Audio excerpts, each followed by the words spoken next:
It is Saturday, August 28th, 2021, and I'm just out here in my shop and puttering around, and I was looking at some of the trinkets and keepsakes that I've collected over the years, and there's one that's a particular, it's particularly special to me. I want to share this with you right up here. So, right there, that little trophy right there. Let me reach it down.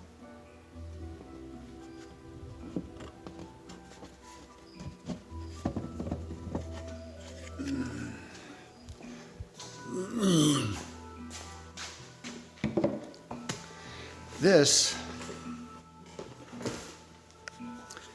is a snowmobile trophy, obviously. But this is not just any old trophy. Just some pot metal and some walnut. And there's a chrome plate on here. It says Le Sueur Snow Ho Ho Powder Puff Stock.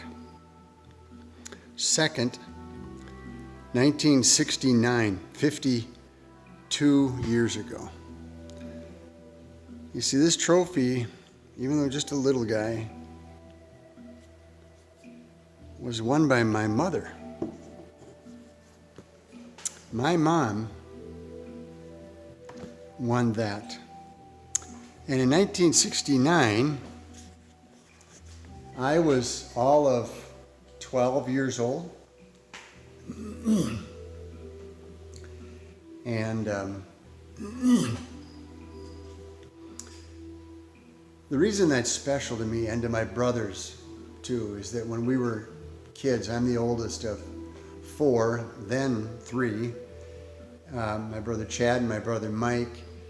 When Mom and Dad first started snowmobiling in 1969 and 70, they started racing snowmobiles. And every little JC, every little Chamber of Commerce here in Minnesota had an oval race to raise money for their charity. And Mom and Dad were active participants in that in those early days. And the special part of it is that we spent so many weekends out at a racetrack in the frigid Minnesota weather. But more than that, it was my mom and my dad. It wasn't just some neighbor or friend. It was my mom and dad.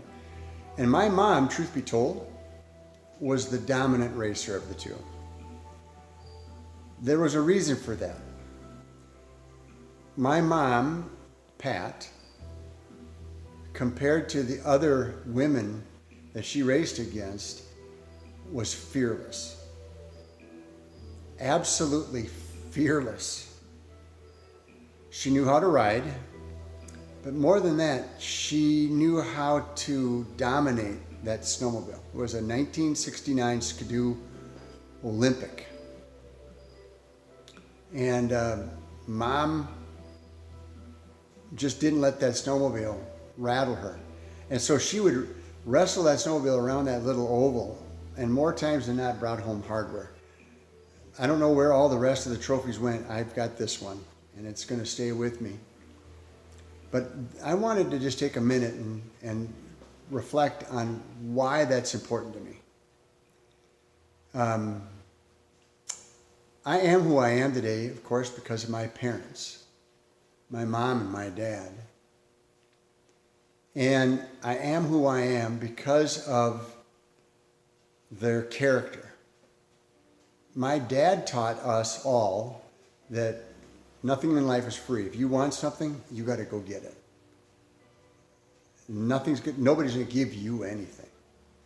And he also said that if you don't stand for something, you'll fall for anything. So a lot of life lessons when we were growing up. But my mom was not your stereotypical 1960s house mom. My mom was not content with that. My mom had something to prove, almost. And because of her fearlessness and because of her grit and because of her determination, that was built into me and my brothers. And I'll speak about myself. That fearlessness, that taught me to be a risk taker. That taught me that there wasn't anything you couldn't overcome if you relied on the Lord for strength and your own wits to get the job done. And that was built into the fabric of my family. And that was my mom. Oh, don't get me wrong. My dad was fearless in his own right. Nobody worked harder or risked than my dad. But what mom brought to the table was so not typical of that day. And we all learned what it means to stick your neck out. And that's because of my mom. And now today she's suffering from dementia. And I don't know how much of this she even remembers anymore. But we are who we are. I am who I am because of my mom. We were always close. She was always so bold and forthright. And that's another thing that it taught me and my brothers, and later my sister, to be bold, to be forthright, to speak your mind, and to be honest. And thank you, Mom. That little trophy, it's more than just some wood and metal. It's something that means my mom is special. Thanks, Mom.